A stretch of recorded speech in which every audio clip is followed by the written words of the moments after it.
یہ بہت پرانے ٹائم سے، لیکن آپ دیکھ لیں کہ جہاں پہ بھی لوگوں نے ایک دوسرے کو کھینچا ہے تو وہاں پہ مسئلے حل نہیں ہوئے، جہاں پہ بھی اتفاق ہوا ہے تو وہاں پہ مسئلے حل ہوئے۔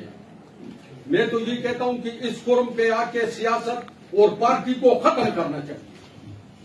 اگرو اور تناول ایک گھر ہے، ایک لوگ ہے، ہم بہن بھائی لوگ ہیں، ایک جگہ پہ رہتے ہیں، جہاں پہ کوئی نون، کوئی پیپل پارٹی، کوئی دوسری پارٹی، کوئی مولانا پارٹی، کوئی پارٹی ادھر نہیں چلے گی۔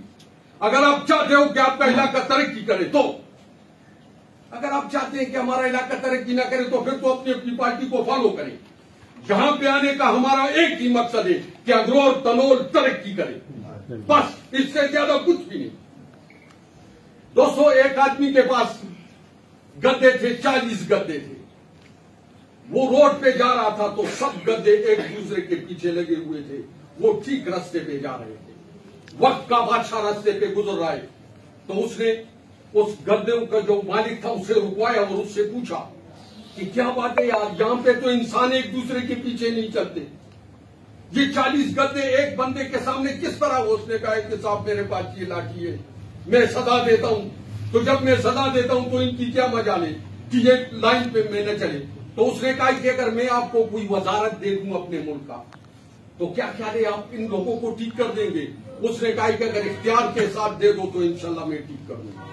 تو اس کو ایک وزارت دی گئی، اسی ملک میں ایک قتل ہوا، کیس اس وزیر کے پاس آیا، اس نے جب کیس پہ اسٹڈی کی اور دیکھا کہ ہاں یہ قتل اس نے کیا ہے، اس نے آرڈر کیا کہ اس کو پھانسی دی جائے، اونکی چوک میں پھانسی دی جائے۔ اب قاتل کہیں وزیر کا بھائی ہے، کہیں چیئرمین کا کزن ہے، کہیں خان کا رشتہ دار ہے، کسی کے ساتھ رشتہ ہے، کسی کے ساتھ کیا ہے، کسی کے سب لوگ سفارش کے لیے آ گئے۔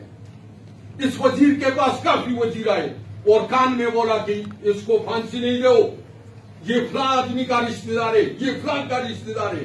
اس نے نیچے آرڈر میں لکھا کہ جس نے سفارش کی ہے اس سے زبان کاٹ دی جائے اور جس نے قتل کیا ہے اس سے سر کاٹ دیا جائے۔ خدا کی قسم، ایک چور سے اوکی میں ہاتھ کاٹ دیا جائے، 100 سال تک میں حلف سے کہتا ہوں کہ کوئی چوری نہیں کرے گا۔ ایک قاتل سے اوکی چوک میں سر کاٹا جائے، خدا پاک کی قسم 100 سال تک کوئی بھی قتل نہیں کرے گا۔ سزا پاکستان میں ہے نہیں، سب رشتہ داری کے بنیاد پہ ملک چل رہا ہے، ہم کس سے توقع کریں؟ کہاں پہ جائیں؟ کس کے آگے روئیں؟ مسائل میں آپ کو بتاتا ہوں۔ یہ چارباغ ہاسپٹل میرے گھر کے پاس ہے، اندر جو ڈاکٹر ہے باغ میڈیکل سٹور میں اس کا رشتہ دار بیٹھا ہوا ہے۔ میڈیکل سٹور جتنے بھی ہیں ڈاکٹر لوگ جو ہیں وہ ان کے رشتہ دار بیٹھے ہوئے ہیں۔ اب باہر سے میڈیکل سٹور والا آتا ہے اور وہ ڈاکٹر سے کہتا ہے کہ جی پیراسیٹامول جو گولیاں میرے پاس ہیں وہ بہت زیادہ اسٹاک میں پڑی ہوئی ہے اور ایکسپائری ڈیٹ اس میں صرف 1 ہفتہ رہ گیا۔ اب جس کے رسولی ہے اس کو بھی پیراسیٹامول گولیوں میں دیتے ہیں، تب چھوڑتے ہیں کہ وہ اسٹاک ختم کر دیتے ہیں۔ کسی بھی بڑے آدمی کا، کسی بھی ڈاکٹر کا کوئی رشتہ دار آتا ہے، آدھی رات کو بھی اس کا الٹراساؤنڈ کیا جاتا ہے۔ کوئی غریب بھی ہاسپٹل میں جاتا ہے، خدا کی قسم اس کے لیے سر درد کی گولی نہیں ہوتی کہ اس کو دے دیتے۔ آپ لوگ کل مریں گے، اللہ کو جواب دیں گے۔ اٹھو اٹھو اور نکلو ان غریب لوگوں کے لیے۔ اس تھانے میں جاؤ، یہ قریب میں ہے، میں راضی نامہ کر دیتا ہوں۔ آدمی کو اندر بیٹھتا ہوں کہ جی آپ نے تو راضی نامہ کیا، ہمارا کیا ہوگا؟ کس سے پوچھوں؟ میں تھانے دار کو کیسے گلے سے پکڑوں؟ آپ پٹواری کے پاس جائیں، آپ معاملہ کے پاس جائیں، آپ اپنا کام دیکھ لیں، خدا کی قسم آپ کو پتہ چل جائے گا کہ ملک میں کتنا بڑا ظلم ہو رہا ہے۔ میرے بھائیوں، اگر آپ نے اپنا حق ادا کرنا ہے، ایک ہوتا ہے لیکن ایک اور ایک 11 ہوتے ہیں۔ اگر آپ جنگ میں اکٹھے ہو جائیں، خدا پاک کی قسم یہ رشوت کا ناسور ہم تاثیر روکی سے جڑ سے اکھاڑ کر پھینک دیں گے۔ لیکن اگر آپ اسی طرح بیٹھ کے ایک دوسرے کے پاؤں کو کھینچتے رہیں گے، خدا کی قسم یہ ناسور کسی کا باپ بھی نہیں کر سکتا۔ دیکھیں، مجھے بہت باتیں آئی ہیں اور دل بھی اندر سے جل رہا ہے۔ رہ گئی کھلی کچہری کی بات، جناب تحصیل چیئرمین صاحب اداروں کے مشران، خدا کی قسم کلی کچہری کا مقصد کیا ہے؟ کلی کچہری کا مقصد ہے کہ غریب لوگوں کا مسئلہ ان کے دہلیز پہ حل ہو. یہاں پہ کوئی غریب کلی کچہری میں نہیں ہوتا. ڈی پی او صاحب غلط کرتے ہو جو کلی کچہری کرتے ہو، ڈی آئی جی صاحب غلط کرتے ہو جو کلی کچہری کرتے ہو، ڈی ایس پی صاحب غلط کرتے ہو جو کلی کچہری کرتے ہو. کلی کچہری کا مقصد کیا ہے؟ غریب لوگ اس میں نہیں ہوتے. سب چور ڈاکو 2 نمبر کے لوگ کلی کچہری میں ہوتے ہیں. 12 سال سے میں ممبر بھی ہوں اور اب چیئرمین بھی ہوں. 12 سال تک مجھے نہیں بلایا گیا. کیوں؟ کیونکہ میں سچ بولتا ہوں.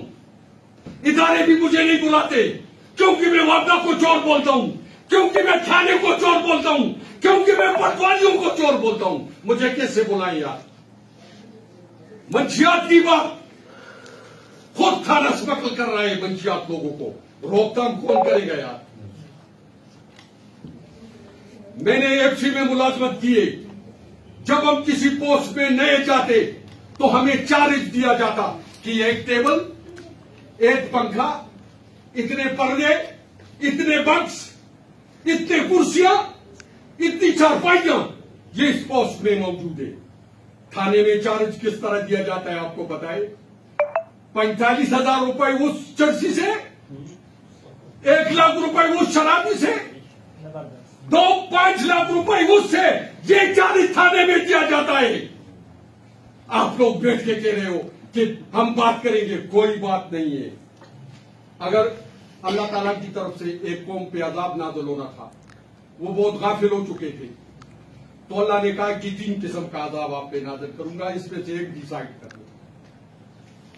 تو عوام نے فرمایا کہ اللہ 3 کون کون سے؟ کہ ایک بھوک کا، دوسرا تعاون کا، تیسرا بے اتفاقی کا. 3 میں سے ایک چنے، وہ کنفرم آپ نے لاگو ہو. قوم بیٹھا، اس نے کہا کہ بھوک کے ساتھ بھی گزارا کر لیں گے، بیماری کے ساتھ بھی گزارا کر لیں گے، لیکن اگر بے اتفاق رہیں گے، یہ جو لوگ مریں گے ان کو دفنائیں گے کیسے؟ تو چلو ایسے کر دیں کہ اللہ کو کہتے ہیں کہ اللہ ایک بے اتفاقی ہم میں نہ ڈال، باقی جو کچھ بھی ڈالنا ہے وہ ڈال. قوم نے ہاتھ اٹھایا اور اللہ تعالیٰ کے آگے دعا کی کہ اے اللہ ہمیں بے اتفاق مت کرنا کبھی، باقی جو بیماری بھی ہم پر لاتے ہو بلاؤ. تو اللہ نے کہا کہ اگر آپ کا اتفاق ہو تو کوئی بیماری آپ پہ نہیں ہے، جاؤ عیش کا. دوستوں اگر آپ کا اتفاق ہو، خدا کی قسم کوئی بیماری بھی ہم پہ نہیں لگے گی. باتیں بہت ہیں کرنے کو بھی، لیکن آئندہ آہستہ آہستہ تھوڑا تھوڑا کرتا رہوں گا. بہت سے لوگ بیٹھے ہوئے پھر بولیں گے کہ ہمارا حق کس، ہماری جگہ پہ بھی اس نے بات کی، زیادہ بات نہیں کرتا، لیکن ہم ایک ہیں. بولے بھائی، ہاتھ اٹھا کر بولے انشاءاللہ ہم ایک ہیں. ہم اگراؤ تنور کے لیے اپنی جان، مال اور خون کی بھی قربانی دیں گے انشاءاللہ.